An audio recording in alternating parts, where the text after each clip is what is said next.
In a time when the world was filled with wickedness, one man found favor in the eyes of God. His name was Noah. God saw the corruption of humanity and decided to cleanse the earth with a great flood. He spoke to Noah, a righteous man, and gave him a monumental task: to build a massive ark. "Make for yourself an ark of gopher wood," God commanded. "I am going to bring floodwaters on the earth to destroy all life under the heavens." God instructed Noah to bring into the ark his wife, his 3 sons, and their wives. He was also to bring 2 of every kind of living creature, male and female, to keep them alive. Noah did everything just as God commanded him. He built the ark, a vessel of enormous size, through years of toil and ridicule from his neighbors. Then the animals came.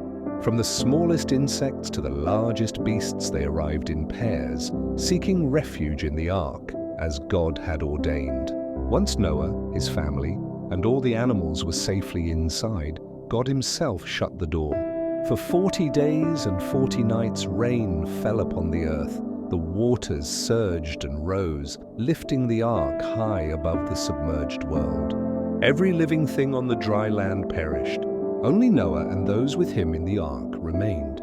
The waters flooded the earth for 150 days. Finally, God remembered Noah. A wind was sent to sweep over the earth, and the waters began to recede. The ark came to rest on the mountains of Ararat. After many more weeks, Noah sent out a dove, which returned with a freshly plucked olive leaf, a sign that the waters had abated. When the earth was finally dry, God said to Noah, "Come out of the ark, you and your wife and your sons and their wives. Bring out every kind of living creature that is with you." So Noah and his family and all the animals emerged to a new, clean world. Noah built an altar and offered a sacrifice to the Lord. He set a rainbow in the clouds as a sign of his promise, a beautiful arc of color, promising never again to destroy the earth with a flood. This is the story of faith, obedience, and God's enduring promise. After the great flood, the waters receded, and the ark came to rest on the mountains of Ararat. A silenced and purified world awaited a new dawn. From within the ark, Noah, his family, and all the living creatures had survived God's promise. When the earth was dry, the voice of God echoed once more, commanding Noah, "Come out of the ark, you and your wife and your sons and their wives with you." The great door opened, and under a clear sky, humanity took its first steps on renewed ground. Filled with gratitude, the first thing Noah did was build an altar to the Lord. There, he offered a sacrifice, an act of faith and thankfulness that ascended to the heavens. God received the offering and established an everlasting covenant with Noah, his descendants, and every living creature. "Behold," said the Lord, "I establish my covenant with you, and never again shall all flesh be cut off by the waters of a flood."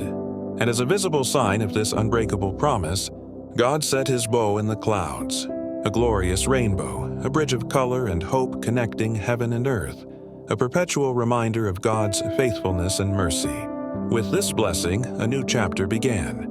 God blessed Noah and his sons, saying, "Be fruitful and multiply and fill the earth." From these 3 sons, Shem, Ham, and Japheth, and from their wives, the whole earth was populated. They became the fathers of new nations, spreading across the world to cultivate, build, and start anew. Noah's family, bearers of the promise, looked toward the horizon. Before them lay not just an empty land, but the canvas of a future to be written, a testament to divine forgiveness and the indestructible spirit of a new beginning.